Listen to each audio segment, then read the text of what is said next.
Hello बच्चों। यहाँ लिखा है siren creates a sound level of 60 decibel at a location 500 meter from the speaker. The siren is provided the siren is powered by battery that delivers a total energy of 1 kilo joule. Assume that efficiency of siren is 30%। इसका मतलब ये है कि जो siren का output होगा वो input का 30% है। क्लियर है। Determine the total time that the siren can be sound, मतलब ये जो टोटल एनर्जी हम लोगों के पास ये वाली दी गई है, इससे हम कितनी देर तक उस हॉर्न को या उस स्पीकर को चला सकते हैं।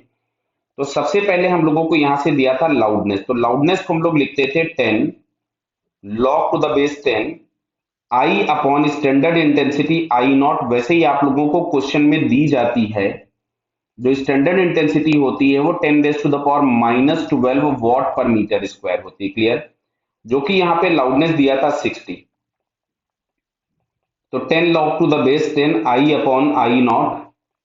तो यहां से हम लोग इसको लिख सकते थे 6 log to the base 10 I upon I naught. फिर log की अगर हम प्रॉपर्टी यूज करें, तो log की प्रॉपर्टी यूज करके हम लोग यहां से लिख सकते थे I upon I not is equals to 10 to the power 6। तो आई इज इक्वल्स टू हो जाएगा 10 to the power 6 into 10 to the power -12। ये आई नॉट उधर चला जाएगा। क्लियर। तो यहां से हम लोगों के पास जो सायरन की पावर, सायरन की इंटेंसिटी आ गई, वो हम लोगों के पास ये आ गई। क्लियर। अब जो पावर डिलीवर कर रहा होगा सायरन, समझना बात को, तो इंटेंसिटी इज इक्वल टू लिखते थे पावर अपॉन एरिया। तो पावर के लिए क्या हम लोग इंटेंसिटी इंटू एरिया लिख सकते हैं।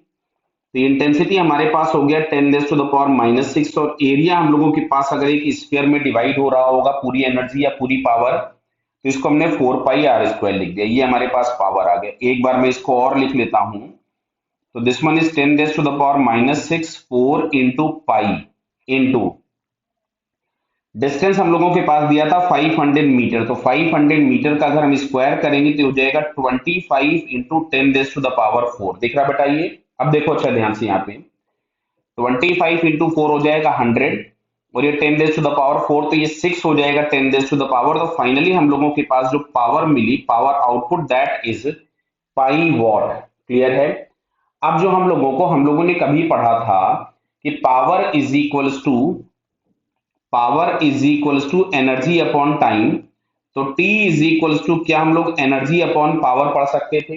बराबर है। अब सुनना ध्यान से, जो टोटल एनर्जी दी थी वो 1 किलो जूल दी है, लेकिन आउटपुट एफिशिएंसी इज 30%। तो यहां से हम लोगों के पास लिखना होगा 1 किलो जूल बोले तो 10 to the power 3, लेकिन इसका 30% ही हमको आउटपुट मिलेगा, डिवाइडेड बाय टोटल पावर। और पावर की जगह हम पाई लिखते, पाई की जगह मैंने लिख दिया 3.14।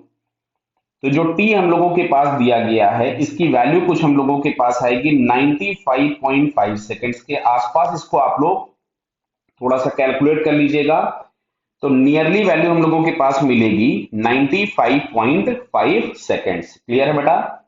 Okay, all the best.